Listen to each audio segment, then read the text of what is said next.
Good morning. আজি শনিবাৰ হৈছে। শনিবাৰৰ 7:30 মান বজাৰ পৰা ভিডিঅ'টো আৰম্ভ কৰিছোঁ। আপোনালোকে ভিডিঅ'টো শেষলৈ চাই থাকিব, কি পাৰোঁ দেখুৱাই থাকিব চেষ্টা কৰিম। সৰুকৈ বনাইছোঁ ভিডিঅ'টো, বৰ বেছি ডাঙৰ কৰা নাই।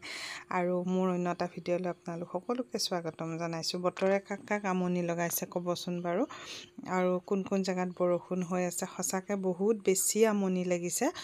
বৰষুণ ইমান বেছি কাৰোৰে ভাল নালাগে, নহয়নে বাৰু? সঁচাকৈ ৰ'দ দিলেও মানুহৰ অশান্তি, বৰষুণ দিলেও অশান্তি। আমি যে ক'তোৱে এডজাষ্ট হ'বই নোৱাৰোঁ, বহুত দিগদাৰী লাগিছে। আৰু তাতে পূজা আহি আছে, গতিকে কামবোৰ কৰিও ভাল লাগে দিয়কচোন পূজাত, মানে বতৰটো ভাল হ'লে। আনফালে ল'ৰা ছোৱালী স্কুললৈ যাব, কিবা এটা আজি দি দিওঁ, শনিবাৰ যিহেতু টিফিন নালাগে দিবলৈ, সেই গতিকে ভাবিলোঁ মেগীকে বনাই দিওঁ আজি চিম্পুলকৈ, মানে সোনকালে হোৱা বস্তু আৰু। বইল কৰি লৈছোঁ, লৈ পানীৰে অকণমান ধুই দিছোঁ। তেতিয়াহ'লে কি হয়, এডাল এডাল হৈ থাকে, লাগি নাথাকে। সেইটো কাৰণে ঠাণ্ডা পানীৰে আকৌ বইল কৰি ধুই দিছোঁ। তাতে ৰিফাইন দিলোঁ কেৰাহীটোত, আৰু অকণমান এটা কেঁচা জলকীয়া আৰু পিঁয়াজ দি পেলাই অকণমান ভাজি লৈ উঠি বন্ধাকবি দি দিছোঁ। আমাৰ ছোৱালীটোৱে এটা সময়ত মানে খুব বেছি মানে বন্ধাকবি আহিছে, মেগী খাইছিলে, খুব বেছি মেগী খাইছিলে। তেতিয়া আমাৰ ল'ৰাটো 10 মাহ থাকোঁতে তাৰ কিবা এটা বেমাৰ হৈছিলে। তেতিয়া এক্সেল কেয়াৰত দেখুৱাইছিলোঁ। তেতিয়া ডক্তৰজনক কৈছিলোঁ, ছোৱালীজনীয়ে ইমান মেগী খাই থাকে, অপকাৰ কিবা কৰিব নেকি? বোলে একো নকৰে, যদিহে ভেজিটেবল বেছিকৈ ব্যৱহাৰ কৰি দিয়ে আপোনালোকে, তেতিয়াহ'লে মেগীও অপকাৰ নকৰে। তেনেকৈ বুলি কোৱাত কেতিয়াবা মাজে সময়ে তেনেকৈ বনাই খোৱা হয়। আৰু ইয়াত দিছিলোঁ বাতিটোত যে, আইনাৰ সৰু অকণমানি বাতিটোত মই 1 পেকেট মেগী মছলা লৈছিলোঁ। তাতে অকণমান মই চব্জি মছলা আৰু অকণমান চচ লৈ পানীৰে ঘোল এটা বনাই আৰু এই বন্ধাকবিখিনিৰ ওপৰত মানে দি দিছোঁ, তেনেকুৱা ধৰণৰ। আৰু চব্জি আপোনাৰ তাত যি ধৰণৰ চব্জি থাকে, তাত তেনেধৰণৰ ভাল লগা মতে আপোনাৰ ব্যৱহাৰ কৰিব পাৰি। গাজৰ কেপচিকাম আচলতে নাছিলেই, সেইটো কাৰণে এনেকৈ চিম্পুলকৈ বনাই দিলোঁ। আৰু ইচ্ছা কৰিলে ইয়াত কণী এটা ভাঙি দিবও পাৰি, এটা বা দুটা তেনেকৈ মন গ'লে। কিন্তু আজি একদম চিম্পুলকৈ বনাইছোঁ তেনেকৈ। খাবলৈ পিছে খুব ভাল লাগে তেনেকৈ। আৰু মছলা একেবাৰে কমকৈ ব্যৱহাৰ কৰি দিছোঁ, মেগী মছলাটো। আৰু এনেকৈ আৰু চিম্পুলকৈ আজি বনালোঁ। আৰু তাৰপিছতে দেখিলেনে বাৰু বতৰৰ কেনেকুৱা? বতৰৰ অৱস্থাটোৰ কাৰণে মই জিৰা আৰু ধনিয়াৰ গুড়িখিনি ভালকৈ শুকুৱাই পেলাই থ'ব নোৱাৰিলোঁ। ভাবিছিলোঁ ৰ'দতে ভালদৰে শুকুৱাই মিক্সিত গুড়ি কৰি থৈ দিম। লাষ্টত এতিয়া এনেকৈ থৈছোঁ। এতিয়া মানে টেমাতে ভৰাই থ'ব লাগিব। আৰু এটামান ৰ'দ শুকাব পাৰিলে ভাল হ'ল হয়, কিন্তু নোৱাৰিলোঁ। আৰু তেনেকৈ অকণমান পূজা বুলি পাকতে গৈ ইটো সিটো অকণমান চাফা কৰিছোঁ। আৰু নোৱাৰোঁ একে লেঠেৰিয়ে চাফা কৰি থাকিবলৈ, কাৰণ বেলেগ কামো থাকে, ভাত পানীৰো সময় হৈ যায়গৈ। আৰু তাৰে লগতে মানে শুক্ৰবাৰে গধূলি কেক বনাইছিলোঁ, তাৰেও অকণমান ভিডিঅ' কৰি থৈ দিছিলোঁ।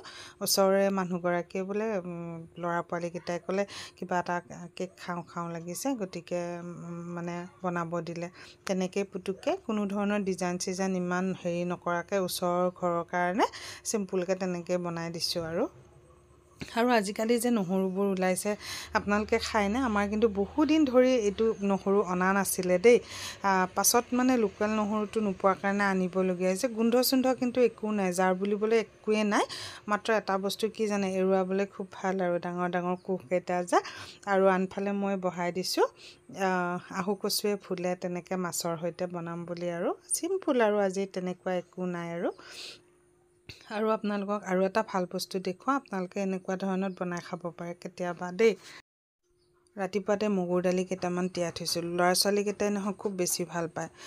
দাইল এখন বনাই পেলাই বা কিবা এখন জুলীয়া হ'লেও হ'ব, আৰু তাৰ লগতে যদি মই এনেকৈ কেইটামান বৰ বনাই দিওঁ, খুব বেছি ভাল পায়।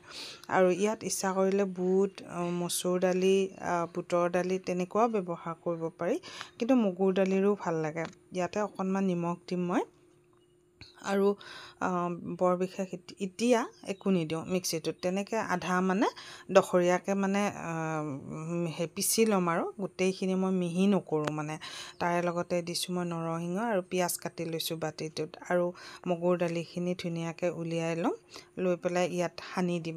আৰু লগতে মই দিম ইয়াতে অকণমান মেগী মছলা, বাছ, একো বেলেগ মছলা ব্যৱহাৰ নকৰোঁ। আপোনালোকে বেয়া লাগিলে মেগী মছলা নিদিবও পাৰে, বোলে অকণমান জিৰাৰ গুড়ি দিওঁ, বা কিবা অকণমান বোলে নিদিওঁৱে একো কথা নাই ইয়াতে আদা নহৰু অকণমান দিছিলোঁ দেই মানে থেতেলিয়াই থোৱা অকণমান আদা নহৰু আৰু নিমখ এনেকেই মানে মিক্সিৰ জাৰটোত দি পেলাই তেনেকৈ পিচিছিলোঁ আদা নহৰু দিলেও খুব ভাল লাগে বেলেগ একো নিদিলেও কথা নাই তেনেকৈ মই সেইখিনি দি পেলাই খুব ধুনীয়াকৈ লাৰি পেলাই আৰু গৰম গৰম তেনেকৈ খাই খুব ভাল লাগে আৰু লগতে এনেকৈ যদি ভাতৰ লগত নাখাই পেলাইও কেতিয়াবা চাহৰ লগত খাম বুলিও ভাবে নহয় বহুত বেছি ভাল লাগে ভিডিঅ'টো কেনেকুৱা পালে আপোনালোকে জনাব যদিহে ভাল পায় এটা লাইক কৰিব কমেণ্ট কৰিব লগতে ছাবস্ক্ৰাইব কৰিও দিব ভিডিঅ'টো শেষলৈ যিসকলে চালে তেওঁলোকলৈ বহুত বহুত ধন্যবাদ আশা কৰোঁ আপোনালোকে শেষলৈ চাব যদিও ভিডিঅ'টোত বহুত কিবা জানিবলগীয়া নাই তথাপি ভিডিঅ' বনোৱা মানুহ আমি যিহেতু কিবা এটা ভিডিঅ' দিলে ভাল লাগে আৰু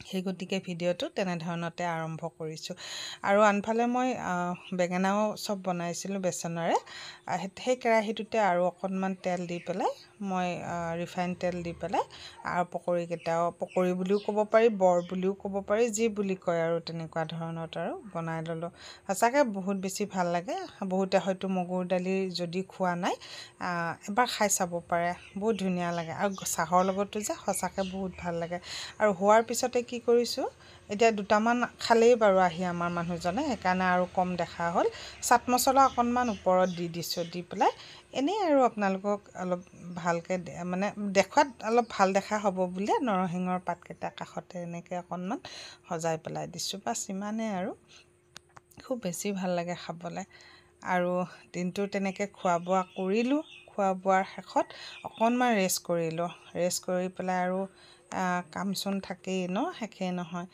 পূজাও আহিছে মই বোলো কাপোৰ আছে কেইযোৰমান কাপোৰ নিচিলোৱাকৈ বাৰু আছে তাৰে মাজৰ এযোৰ কাপোৰ আনি পেলাই বোলো নহয় অকণমান চিলাওঁ আৰু পাৰিলে আজিকালি নিজেই চিলাই লোৱা হৈছোঁ মানে ব্লাউজটো চিলাব নাজানো কিন্তু পটি লগোৱা ফলছ লগোৱা এনেকুৱা কামখিনি বা আপোনাৰ জুলুম গঠা মানে দহি গঠা এইখিনি মই নিজেই কৰোঁ পাৰিলে আৰু সন্ধিয়া হ'লেই ইহঁতেও সেয়া টিভি চাই আছে মই লগতে মেচিনৰ কাম কৰি আছোঁ সন্ধিয়াও হ'ল আজিলৈ আহিছোঁ তেতিয়াহ'লে পুনৰ আন এটা ভিডিঅ'ত আকৌ লগ